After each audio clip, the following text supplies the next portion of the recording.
todos, soy el profesor Gamboa Díaz Richard Alonso, docente del curso de Anatomía y Fisiología Humana. Ya que empezaron las clases virtuales, hoy día vamos a desarrollar la primera parte del tema número 1 de anatomía, llamado las generalidades. Empecemos. En esta primera diapositiva tenemos lo referente a la definición de anatomía. Anatomía viene de dos voces griegas, ana por medio de y tomo que es corte. Etimológicamente es una ciencia que tiene que ver con el corte, con la disección de los órganos. Actualmente la definición es disciplina o ciencia que estudia la estructura y morfología de los órganos, como el corazón, el cerebro, el riñón, el estómago, el páncreas, el hígado, ¿no? Toda disciplina o toda ciencia tiene sus ramas y la anatomía tiene múltiples ramas, entre las cuales tenemos anatomía macroscópica, microscópica, teratológica, comparada, aplicada, del desarrollo. Anatomía macroscópica. Macro es obviamente grande, copia es observar. Todas aquellas estructuras mayores o más de 100 micras lo estudia la anatomía macroscópica. O sea, todo aquello que lo puedo ver a simple vista también es macroscópico. Dentro de la macroscopía o anatomía macroscópica tenemos anatomía sistemática o descriptiva. Estudia el cuerpo humano por sistemas, sistema óseo, muscular, nervioso. Y tenemos la anatomía topográfica o regional, que estudia el cuerpo por regiones o áreas, región de la cabeza, cuello, tórax, abdomen, pelvis. Su opuesto, obviamente, la anatomía microscópica. Toda aquella estructura menor o menos de 100 micrómetros es microscópico. Ahí tenemos dos: citología, histología. Citología, estudio de la célula; histología, el estudio de los tejidos. Ahí tenemos macro y microscópico.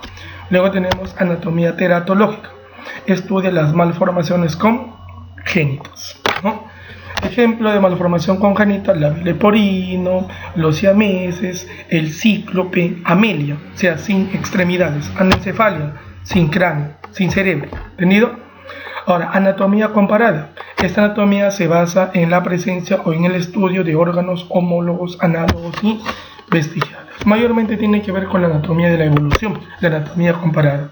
Luego tenemos la anatomía aplicada o clínica, ¿no?, que se divide en tres ramas: anatomía patológica, endoscópica y radiológica. La anatomía patológica estudia todo lo referente a las enfermedades: SIDA, cáncer, ¿no? Tenemos lo que es el dengue, la malaria. ¿Entendido? Anatomía endoscópica hace referencia a lo que es a la endoscopía, y la endoscopía es para estudiar todo lo referente a la mucosa gástrica. En la mucosa gástrica, ¿qué tenemos? Por ejemplo, gastritis aguda, gastritis crónica, úlceras sobre todo. Y la anatomía radiológica, que estudia obviamente lo referente a la aplicación de los rayos X, sobre todo lo que es en las fracturas de hueso. Una fractura de hueso, ¿cómo lo puedo observar? A través de la aplicación de un rayos X, una placa radiográfica. Y luego tenemos anatomía del desarrollo, que estudia el desarrollo del ser humano, obviamente en la etapa prenatal, o sea, en el útero de la madre. Entonces acá tenemos tres momentos. Primero tenemos la embriología, que estudia al ser humano desde la tercera a la octava semana en el vientre uterino. ¿Entendido? O sea, de semana 3 a semana 8 somos embriones. Desde la semana 9 hasta el nacimiento, feto. La pregunta es: antes de la tercera semana, antes de ser embriones, el día 1 se llama huevo cigoto, el día 4 mórula, día 5 blástula. Al inicio de la tercera semana, cástula. Por eso, día 1 huevo cigoto, día 4 mórula, día 5 blástula. Inicio de tercera semana, cástula. Desde la semana 3 a la semana 8, embrión. De la semana 9 al nacimiento, feto. Ahí tenemos las ramas principales. Otras ramas adicionales a la anatomía tenemos la odiología, que estudia genitales; enterología, intestinos; semiología, signos y síntomas; estesiología, sentidos; esplagmología, vísceras; geusología, sentido del gusto; oncología, cáncer, tumor o neoplasias en general; andrología, sistema reproductor masculino; ginecología, reproductor femenino. Y acá tenemos un esquema de lo que es el ovario, la trompa de falopio y el útero. Hay que recordar que el ovario se encarga de la producción de ovocitos, dos ovocitos secundarios, no de óvulos.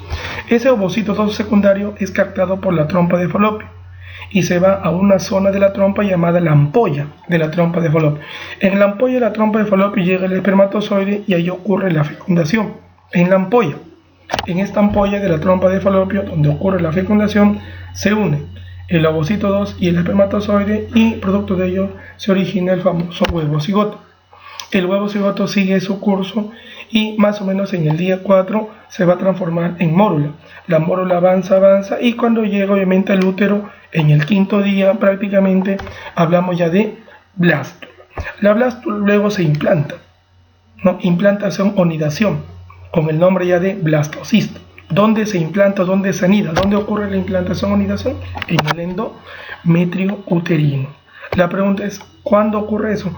Más o menos ocurre al 6.º, 8.º día después de la fecundación. 6, 7 u 8 días después de la fecundación se implanta con el nombre de blastocisto. Exactamente donde, en el fondo del útero, pero el fondo posterior. Eso es lo normal en cuanto a una implantación o nidación. Lo normal es que se implante en el endometrio, lugar exacto, fondo posterior del útero. Todo embarazo que esté fuera del lugar normal se llama embarazo ectópico. Un embarazo ectópico es fuera de la cavidad endometrial, fuera de la cavidad normal. O sea, todo embarazo que está fuera del endometrio se llama embarazo ectópico. El sitio más frecuente de embarazo ectópico es la ampolla, o sea, el mismo lugar de la fecundación. Bueno, acá hemos visto en este primer esquema lo referente a la definición de anatomía, ramas de la anatomía y un resumen de lo que es, digamos, el fenómeno de fecundación e implantación del nuevo ser.